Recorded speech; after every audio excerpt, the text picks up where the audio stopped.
Copying your friends' behaviors to fit in. Now, why may somebody do this?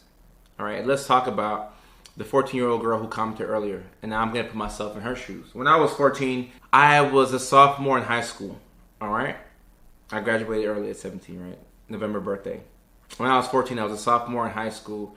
I wasn't sure of myself, very insecure, really skinny, maybe 6'1", 5'11". I was just, starting to fill into my body.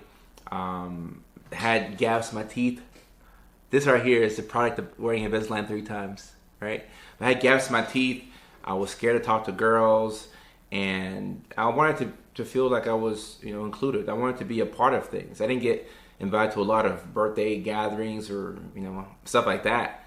I didn't really get the invites to the cool kid events, but I remember when I graduated, I got invited to like a party, and I was so excited because, it was pretty girls there. And it was other guys who I respected because they played football, or, the popular guys, and wherever they were, the pretty girls were. And anytime I saw the pretty girls, I wanted to be there. And at that stage of my life, I did a lot of things to fit in that I knew would help me out socially. So if I saw people listen to a certain album, or, if people dress a certain type of way, I would do that because that's what the girls like, right?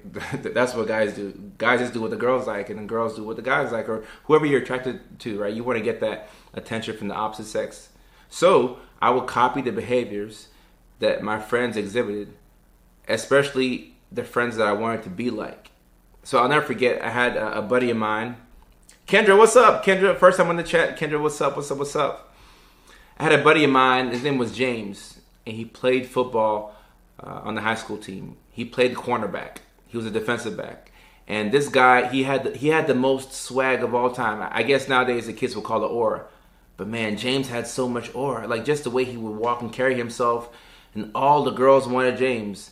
And not a lot of girls wanted Kojo. So I was like, man, this guy James. So like I would steady him and I would copy his behaviors. And guess what? It actually worked. That's the crazy thing about it. It actually worked. I copied his behaviors and how he carried himself, and I started to get a little bit of, attention from the ladies. I'm like, oh. So then I start to like James more. I start to look at him more because, okay, if I just copy what he does, I'm going to get more respect. I'm going to get more attention from the opposite sex. I'm going to make more friends. So my whole era where I was copying James, it helped me out socially. And James would walk in. He was so smooth. James would walk in. He'd have his pads on playing football. And then, he'd have his pants sag. He'd sag his pants. And then I would sag my pants, too. So I could be like James. And, he had a little, lean. The little, he had, this swag about him, So I used to, it's bad when you start dipping. When you're walking, you dipping, why are you dipping for? That's not how you walk. But I had to dip, and I had to walk like that because that was what was in.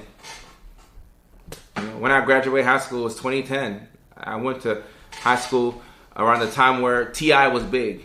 So if you grew up in Atlanta, or the greater Atlanta area, all you had to have was a big T-shirt, a big white tee, and sag your pants, and then you were cool.